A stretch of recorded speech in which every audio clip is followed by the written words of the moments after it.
नमस्कार. आज आपण BLO ॲपमधल्या एका महत्त्वाच्या कामाबद्दल बोलणार आहोत. ते म्हणजे स्पेशल इंटेन्सिव्ह रिव्हिजन, म्हणजेच SIR मॅपिंग आणि प्रोजेनी जोडणे. आता हे शब्द थोडे अवघड वाटू शकतात, पण काळजी करू नका. पुढच्या काही मिनिटात आपण ही सगळी प्रक्रिया एकदम सोप्या भाषेत समजून घेणार आहोत, जेणेकरून आपलं काम अचूक आणि पटापट होईल. चला तर मग सुरू करूया. बरं, सगळ्यात आधी हे समजून घेऊया की आपण हे सगळं करतोय तरी का. तर या संपूर्ण कामाचा मुख्य उद्देश आहे एक शुद्ध आणि अचूक मतदार यादी तयार करणे. त्यासाठी आपण काय करतो तर 2002 ची जुनी मतदार यादी आणि 2024 ची नवीन यादी यांची तुलना करतो, जेणेकरून आपली फायनल लिस्ट एकदम परफेक्ट बनेल आणि कोणताही पात्र मतदार सुटणार नाही. तर आपलं मिशन अगदी स्पष्ट आहे, एक शुद्ध मतदार यादी तयार करणे. मग हे SIR मॅपिंग म्हणजे नेमकं काय? याला असं समजा की हा एक पूल आहे जो 2002च्या जुन्या मतदार यादीला 2024च्या नवीन यादीशी जोडतो. हा दुवा आपण एकदा का जोडून घेतला की दोन्ही याद्यांमधली माहिती पडताळली जाते आणि आपलं पुढचं काम खूपच सोपं होऊन जातं. चला, थिअरी खूप झाली. आता प्रत्यक्ष ॲपमध्ये हे काम कसं सुरू करायचं आहे ते पाहूया. सुरुवात करण्यासाठी सगळ्यात पहिलं आणि महत्त्वाचं काम आपलं BLO ॲप अपडेट आहे ना ते तपासा. व्हर्जन 8.96 किंवा त्यापेक्षा नवीन हवं. त्यानंतर ॲप उघडा, डॅशबोर्डवर एकदम खाली स्क्रोल करा. तिथे तुम्हाला mapping of electors with previous SIR असा एक टॅब दिसेल. बस त्यावर क्लिक करायचंय. आत गेल्यावर तुम्हाला 3 रंगांमध्ये मतदारांची नावं दिसतील. पांढरा रंग म्हणजे त्या नावावर अजून काम करायचं बाकी आहे. हिरवा रंग म्हणजे आपलं काम झालंय, आपण यशस्वीपणे मॅपिंग पूर्ण केलंय. आणि निळा रंग म्हणजे सिस्टीमनंच ऑटो मॅप केलंय, आपल्याला फक्त ते बरोबर आहे की नाही हे तपासायचंय. आपलं टार्गेट काय तर सगळी नावं हिरवी करायची. ओके, तर आता मॅपिंगचा पहिला आणि सगळ्यात सोपा प्रकार पाहूया, तो म्हणजे थेट मॅपिंग किंवा डायरेक्ट मॅपिंग. हे कधी वापरायचं? जेव्हा एखाद्या मतदाराचं नाव 2002 आणि 2024 या दोन्ही याद्यांमध्ये आहे. ही सगळ्यात सामान्य आणि सरळ केस आहे. या प्रोसेसमध्ये तुमच्या स्क्रीनवर 2024 आणि 2002 या दोन्ही वर्षांची माहिती दिसेल. आपल्याला फक्त ती काळजीपूर्वक तपासायची आहे.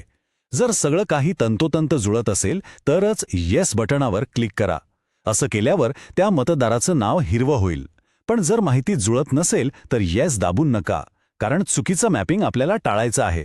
ठीक आहे, डायरेक्ट मॅपिंग तर सोपं होतं. आता आपण एका महत्त्वाच्या आणि थोड्या वेगळ्या भागाकडे वळूया, तो म्हणजे प्रोजेनी जोडणे. ही प्रोसेस अशा लोकांसाठी आहे ज्यांची नावं 2002च्या यादीत नव्हती.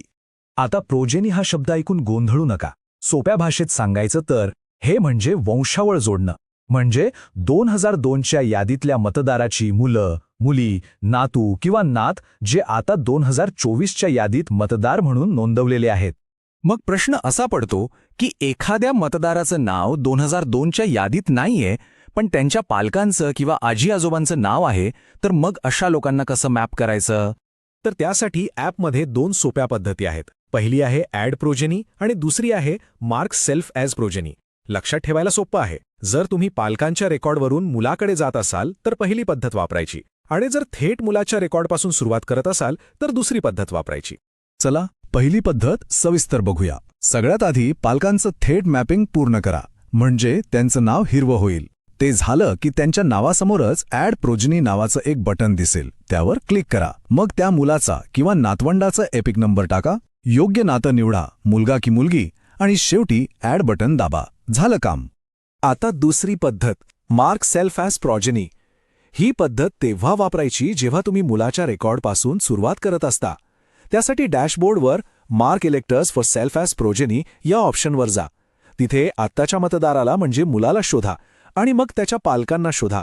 पण कसं तर त्यांच्या 2002च्या यादीतल्या तपशिलानुसार, म्हणजे विधानसभा, भाग क्रमांक आणि अनुक्रमांक टाकून.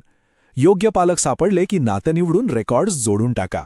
आता एका अत्यंत महत्त्वाच्या नियमाकडे लक्ष देऊया, जिथे चूक होण्याची शक्यता असते.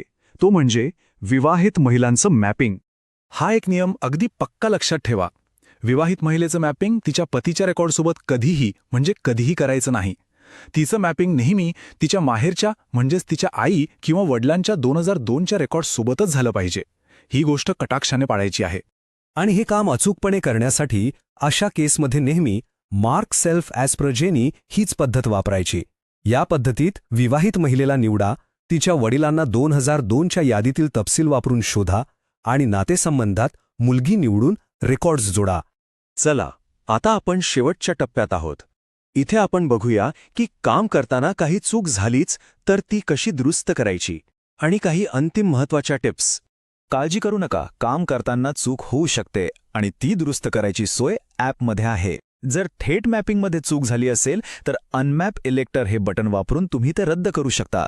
आणि जर प्रोजेनी जोडताना चूक झाली असेल तर व्ह्यू एडिट प्रोजेनीमध्ये जाऊन त्या नावासमोरच्या डिलीट आयकॉनवर क्लिक करून ती नोंदणी काढता येते.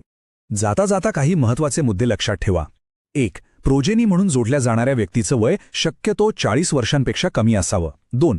जर 2002 आणि 2024 मधला एपिक नंबर जुळला तर सिस्टीम ते आपोआप मॅप करेल. हे निळ्या रंगात दिसेल. आपल्याला फक्त त्याची एकदा पडताळणी करायची आहे. आणि शेवटची पण अत्यंत उपयोगी टिप, 2002च्या यादीची एक हार्ड कॉपी सोबत ठेवली तर शोधायला खूप सोपं जातं. शेवटी या कामाचं महत्त्व पुन्हा एकदा लक्षात घेऊया.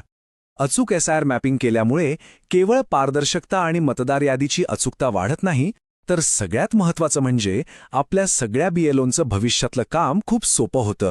एक अचूक आणि शुद्ध मतदार यादी तयार करण्यामध्ये आपलं योगदान खरंच खूप मोलाचं आहे. आशा आहे की या मार्गदर्शिकेमुळे आपलं काम अधिक सोपं, जलद आणि अचूक व्हायला नक्कीच मदत होईल. धन्यवाद.